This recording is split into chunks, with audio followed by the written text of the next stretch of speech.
নমস্কাৰ গাইজ আপোনাক সকলোকে প্ৰথমতে মোৰ চেনেলটোলৈ স্বাগতম জনাইছো আৰু আজি আমাৰ খোৱাৰ থালিখনত কি আছে চাওঁ আহকচোন এয়া হৈছে আমাৰ কচু আৰু দাইল কচু দাইল তাৰ পিছত এইফালে আছে আমাৰ তিতা কেৰেলা ভাজি তিতা কেৰেলা আৰু আলু আৰু এইটো মোৰ ফেভৰেট ৰঙলাওৰ আগ আৰু আলুগুটি ভাজি তাৰ পিছত এয়া হয় আমাৰ পুঠি মাছ পোৰা আৰু আপোনাৰ গুলনেমু দি পেনি পিয়াজ দি পেনি এনেকে কোনে ভাল পায় পিটিকি কবচোন মোৰটো ফেভৰেট হয় আৰু এয়া গাজ আৰু পিয়াজ কাটি লৈছো লগতে এই মাছজনী থৈ দিছিলে এইজনী ইয়াতে মই পিটিকি লম এনেকে খাইও মোৰ বহুত ভাল লাগে আজি ইমানেই সিম্পল হয় টেষ্ট কৰো আহক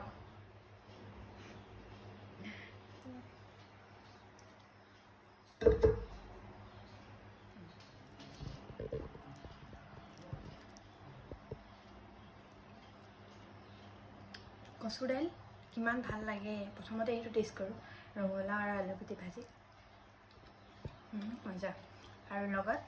এয়া পিছে মই অকলে নাখাওঁ সবেই খাব মই অকণমান কাঁহীত লৈ লওঁ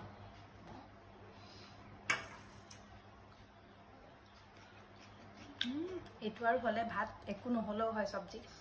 এইটো আৰু অকল দাইলে খাই দিব পাৰি ইমান ভাল লাগে খাবলৈ আৰু এইটো থাকিলে নহয় এইফালে এইটো পিটিকি লওঁ এয়া অকল মইহে খাম পিছে এয়া গাজ খৰিচা সবেই নাখায় যে সেইকাৰণে মানে মই মাছ এজনী থৈ দিছোঁ গাজ আৰু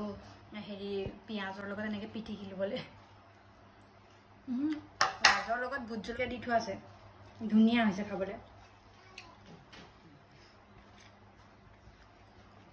মজা